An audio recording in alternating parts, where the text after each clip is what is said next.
परम्परागत चल्दै आएको यो निगालाको चोयाबाट निर्माण गरिएको यो डोका गाउँघरमा अलिक बढी नै प्रयोगमा आउँछ। घाँस दाउरा काट्ने अनि स्याउला लिने सोत्तर लिन वनबाट अनि गाई भैँसीलाई घाँस काटेर खानलाई अनि मलहरू भयो मलहरू चाहिँ सोरेर अनि बारीमा लैजानलाई सहज हुन्छ। अझै पनि हाम्रा 80 वर्षका एकजना पुरा भिनाजुले यो पैसालाई निरन्तर दिइराख्नु भएको छ। अनि यस आजका आधुनिक युवाहरूले यो सिप जो हामीलाई अत्यावश्यक चिज हो, यो सिप चाहिँ अहिलेसम्म हाम्रा युवाहरूले सिकेको अवस्था छैन। सिपभन्दा पनि अन्य गलत क्रियाकलापतिर बढी चाहिँ युवाहरूको ध्यान गएको देखिन्छ। र यसरी यो डोको फाइनल भइसकेको छ, हुँदैछ, यसरी निर्माण हुँदो रहेछ। मैले पनि यो सिक्न धेरै प्रयास गरिरहेको छु, सिक्नु पर्दो रहेछ यो। अनि यो अत्यावश्यक छ। अनि हाम्रा म त भन्छु यो वैज्ञानिक नेपाली यो एक हस्तकला नै भनौँ, के अरे हातले निर्माण हुने यो डोको।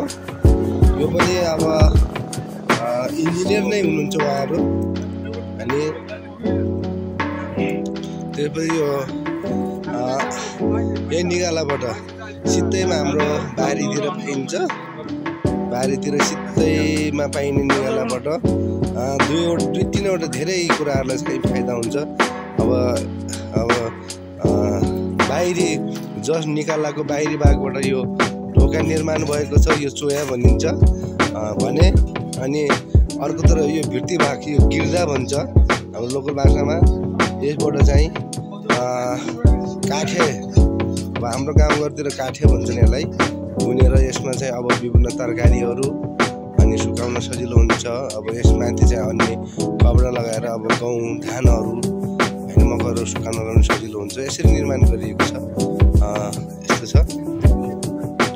जस अब केही भला कुसारी गरौँ, हाम्रो वैज्ञानिक बुढा चाहिँ यो चाहिँ डोको निर्माण गरे, डोको तयार पार्ने हाम्रा यो पुरा परम्परागत आजभन्दा हजारौँ वर्ष पहिलादेखि हाम्रो समाजमा गाउँघरमा यो जुन के अरे यो प्रयोग हुँदै आएको यो सिप आजसम्म चाहिँ जीवितै छ। तर पनि अहिले पछिल्लो चरणमा यो जुन डोको बुनाइ चाहिँ अलि कम भएको देखिन्छ। म हाम्रा चाहिँ यो डोको निर्माण गर्ने बुवालाई म केही कुरा सोध्छु। अनि के छ यो नगरपालिका वार्ड नम्बर 11 माथि छोटारामा बस्ने हाम्रो कुरा त्यता पनि नगरे हाम्रो साइला भिनाको नाम के अरे दिल्ली बहादुर ओली र हालको उहाँको बसाइ चाहिँ तुलसीपुर उपमहानगरपालिका बिजौरी होइन, बिजौरी बस्दै आउनु भएको छ। उहाँ अहिले यहाँ रुकुमको यहाँ आफ्नो पुरानो जो पेसालाई चाहिँ निरन्तरता दिनको लागि र यहाँबाट बुनेर दाङ्गो लगेर केही बेचेर 2-4 रुपियाँ आम्दानी गर्ने सोचले यो डोका निर्माण गर्दै हुनुहुन्छ। कतिको कठिनाइ हुन्छ यो डोकी यो बनाउँदाखेरि? हजुर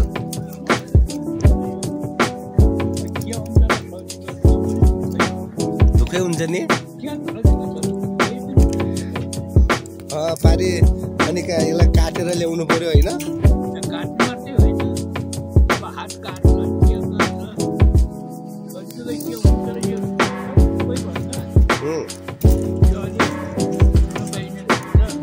नपाइन्न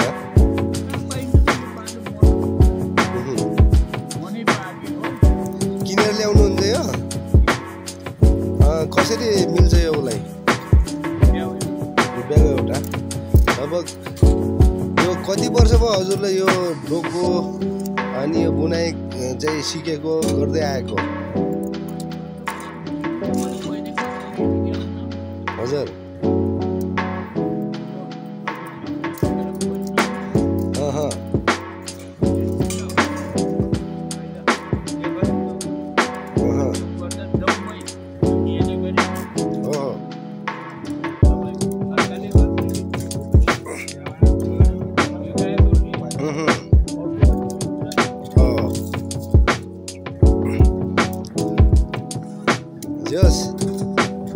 कति यो डोकी निर्माण हुनलाई कति टाइम लाग्छ?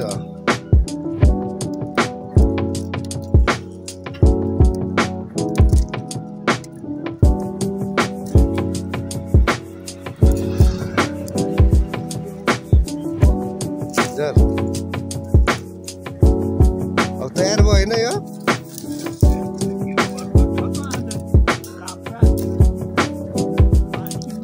ए अझ बाँसको काब्रा हाल्नु पर्यो होइन बाहिरबाट डोगालाई बलियो बनाउनलाई। लगभग तयारी अवस्थामा छ र यहाँहरूले चाहिँ मन पराउनु भयो भने हाम्रो उहाँ दिलबहादुर ओलीलाई सम्पर्क गरेर यो डोको चाहिँ अब किनेर अनि आफ्नो प्रयोगको लागि किन्नु होला।